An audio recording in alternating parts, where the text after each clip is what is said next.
नाथ बंधुगण मीन राशि अर्थात बृहस्पतिंकर राशि आध्यात्मिक परिचेतन राशि सु संपर्क रखुवा राशि समस्त साथी गोटे इमितिका राशि जहाँ पाखे प्रायतः सबु राशि गुण थाई बृहस्पतिंकर प्रिय राशि एवं राशिचक्र अंतिम राशि समस्ते जानते मीन राशि वर्तमान 7.5 प्रभाव जोरसोर चली 2025 जो कि 2024 जनवरी मास बहुत किसी परिवर्तन होती तो एवं आम 2024 प्रथम फेब्रुआरी कथा आलोचना करवा देखो मुझे आपको चार्टे फास्ट देखिए दूसरी शनि आपंकर लग्न जमी 7.5 कथा आप जानते आपंकर 4th हाउस देखो बृहस्पति 5th हाउस चंद्रमा अच्छा एवं 6th हाउस केतु अच्छा आपण मैंने देखिपार कि सब इम्पोर्टाट कथा हूँ आपण मानकर एकादश घरे मंगल शुक्र सूर्य बुध जो एनर्जी आपन को दरकार से एनर्जी जनित अच्छी शनि आपंकर लग्न जेहेतु ये अच्छा 7.5 पीरियड रे आपण मैंने बहुत किसी हर किसी दिन भितर आपण दुखर गोटे दुखर नुआ दिग आप देखुं आप जोटा देखी ना निश्चित भाव में देखुं स्वास्थ्यगत समस्या ठू आरंभ करी अर्थगत आप रिलेशन को लेकिन बहुत चिंतित अच्छा देखु गोटे कथा आपण को जब आलोचना करवा जो फेब्रुआरी मास कथा आपण मानकर देखा आम प्रथम कथा स्वास्थ्य कथा आलोचना करवा आप देखते शनि जेहेतु लग्न में से भाव में जमी आप जीवन कटुची से भाया कि एमती अत्यधिक परिवर्तन ना किंतु जेहेतु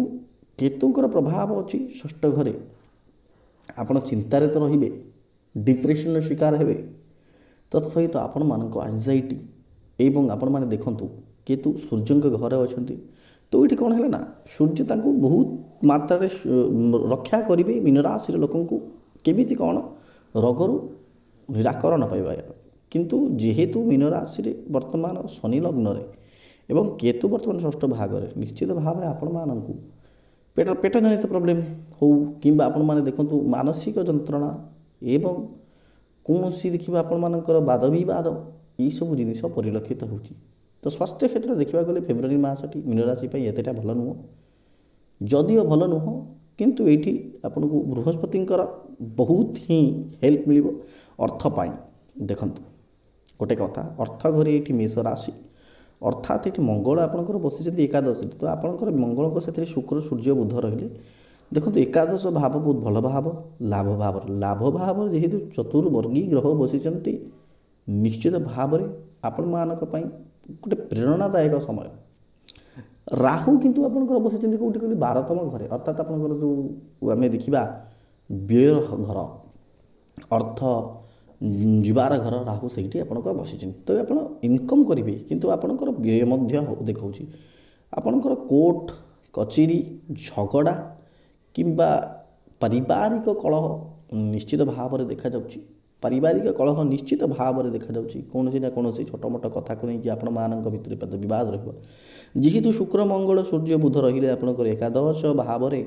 समस्त ग्रह अर्थात समस्त ग्रह को कंट्रोल करिबार पावर सेठी रहिबो बृहस्पति चतुर्थ घरे रहिले तांकर दृष्टि मध्य पड़िला अर्थात आपनकर जेते वाद विवाद प्रॉब्लम हेले मध्य आपण माने सेठिरु ओहरी आसीबे मीन राशि जातक अर्थात फेब्रुआरी आपण मानकर वाद विवाद जोग अच्छी धन हानि जोग अच्छी अर्थ हानि जोग तत्सहित स्वास्थ्यगत समस्या जोग अच्छी किंतु आपन को बृहस्पति जेहेतु चतुर्थ घरे तांकर दृष्टि बहुत सुंदर दृष्टि लग्न भाव में पड़ुची देखो आपण तो आप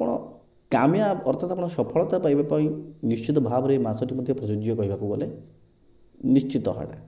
कहीं मीन राशि जेहेतु शनि अच्छा लग्न में प्रॉब्लम तो रही बृहस्पति जो चतुर्थ घरे सुखर घरे अच्छा तो आपको सुख मिल कौ प्रकार सुख मिल परिवार कलह कही कि अर्थ जनित आय जनित इनकम जनित बहुत बढ़िया फल मिल परिवार में आपंकर बहुत किसी हस खुशी समय बीत माँ साथ बहुत बढ़िया रिलेसन रर कथा अनुजाई आप चलिए निश्चित भाव में धन क्षेत्र में आपंकर उन्नति हो जब माँ कथा अनुजाई चलुँच राशि चक्र मीन राशि एमती गोटे मानने राशि इंपोर्टाट राशि कहुए गुरुत्वपूर्ण राशि अर्थ क्षेत्र में जदि आम कह फेब्रुआरी मास सुंदर जोग क्रिएट करुच्ची जेहेतु पंचम हाउस चंद्र अच्छी आपड़ जदि ଆପଣଙ୍କ ଜ୍ଞାନ ରିଲେଟେଡ଼ ବହୁତ ଜିନିଷ ଗୁଡ଼ାକ ବାହାରକୁ ଆସିବ। ଆପଣ ବହୁତ ଜ୍ଞାନୀ। ଆମେ ପ୍ରେମ ସମ୍ପର୍କ କଥା ଏବେ ଆଲୋଚନା କରିବା।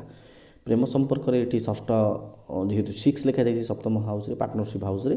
ତ ଏଇଠି ଆମର ଦେଖନ୍ତୁ ଆପଣଙ୍କର ବୁଧ ମଧ୍ୟ ବସିଛନ୍ତି, ଆପଣଙ୍କର କେଉଁଠି ବସିଛନ୍ତି, ଆପଣଙ୍କର ଏକାଦଶ ଭାବରେ, ତ ନିଶ୍ଚିତ ବୁଧ ବସିଛନ୍ତି, ତ ସେଠି ଶୁକ୍ର ବି ବସିଛନ୍ତି, ମଙ୍ଗଳ ବସିଛନ୍ତି, ସୂର୍ଯ୍ୟ ବସିଛନ୍ତି। ଟିକେ ରାଗ ରସ ପ୍ରେମରେ ନିଶ୍ଚିତ ଭାବରେ ରହିବ, କିନ୍ତୁ ଏସବୁ ନର୍ମାଲାଇଜ୍। ଆପଣମାନେ ନିଶ୍ଚିତ ସୁନ୍ଦର ପାରିବାରିକ ଜୀବନ କାଟିବେ, ଆପଣଙ୍କର ରେସ୍ପେକ୍ଟ ବଢ଼ିବ। ଯେହେତୁ ଏକାଦଶ ଭାବରେ ଆପଣଙ୍କର ଏଇଠି ଶୁକ୍ର ମଙ୍ଗଳ ସୂର୍ଯ୍ୟ ବୁଧ ଏବଂ ପରାକ୍ରମ ଭାବରେ ଏଇଠି ମଧ୍ୟ ଆପଣଙ୍କର ଯଦି ଦେଖିବା